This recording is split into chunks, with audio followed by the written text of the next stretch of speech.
Good morning, everyone. Today, I just want to kind of go over the simple setup of what you will be dealing with in GTAW.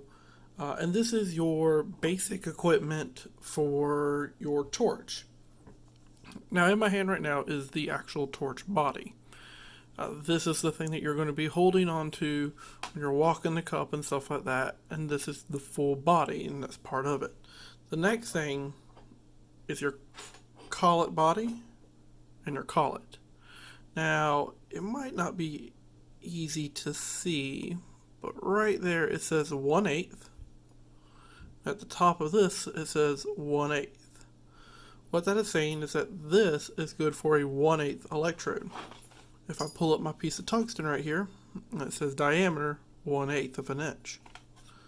So if you have a tungsten piece that is 3/32, then your collet and collet body need to also be meant for 3/32.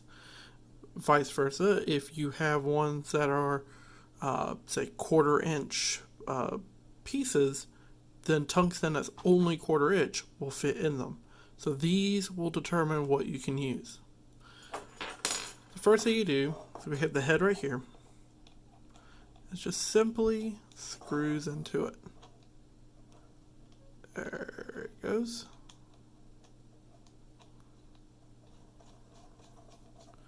It's in there, and I'm just going to hand tight it. I'm not going to grab tools and go in there and really get it in.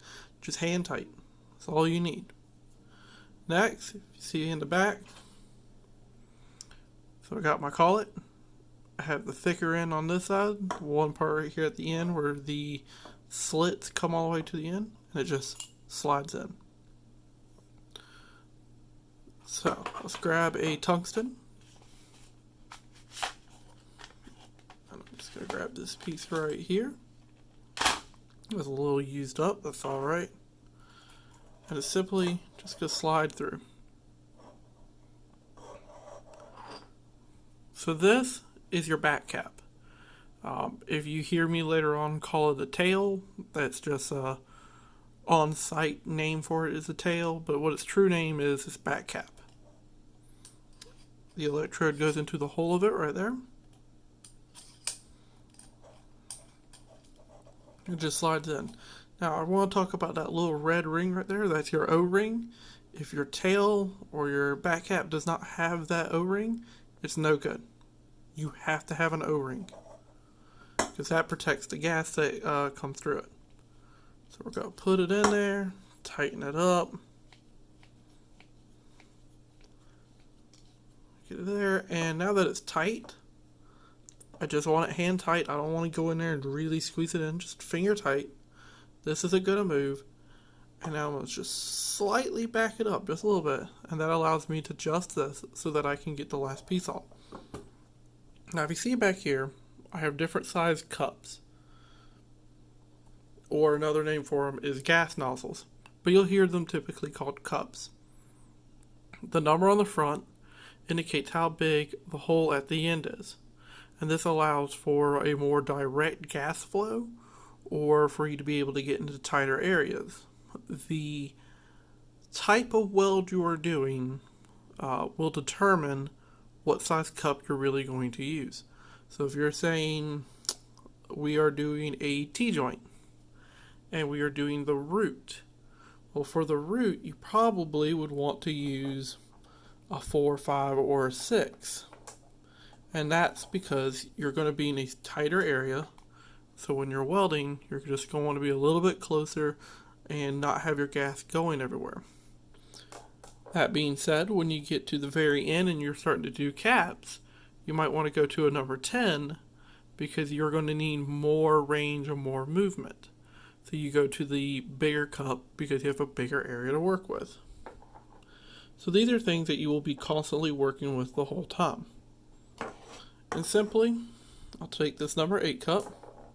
This number 8 cuts right there at the end. It says 8. Slide it in, and it twists on. Once again, when you get there, you see, I'm just finger tight. I'm not going to sit there and squeeze it in. Finger tight. No tools needed. And the reason I had this backed up so I could adjust this.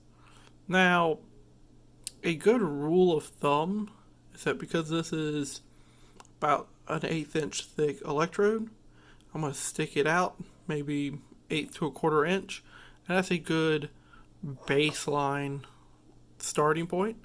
I tighten it up, finger tight, and now she's set up and ready to go. Now, the thing about this is that this will have to change sometimes. If you're working on a piece and you are only able to weld it, say, like at this angle, where you need to be more like this, and your tungsten, like even right now, that tungsten's touching the table. If this had been my work table, it'd have arced off. I don't want that, because your tungsten's not supposed to actually touch your workpiece. So maybe I have to back it up so that I can actually get it off the table but still have my arc go. So that's where it is. There's a good starting point, but from there you have to adjust it to what you need it to be done. Thank you for your time. If you have any more questions, shoot me a comment. But if you are using the Welding Fundamentals 5th edition book, chapter 19, page 282 and 283 talks more in depth about those. So I recommend you go read those pages. Thank you.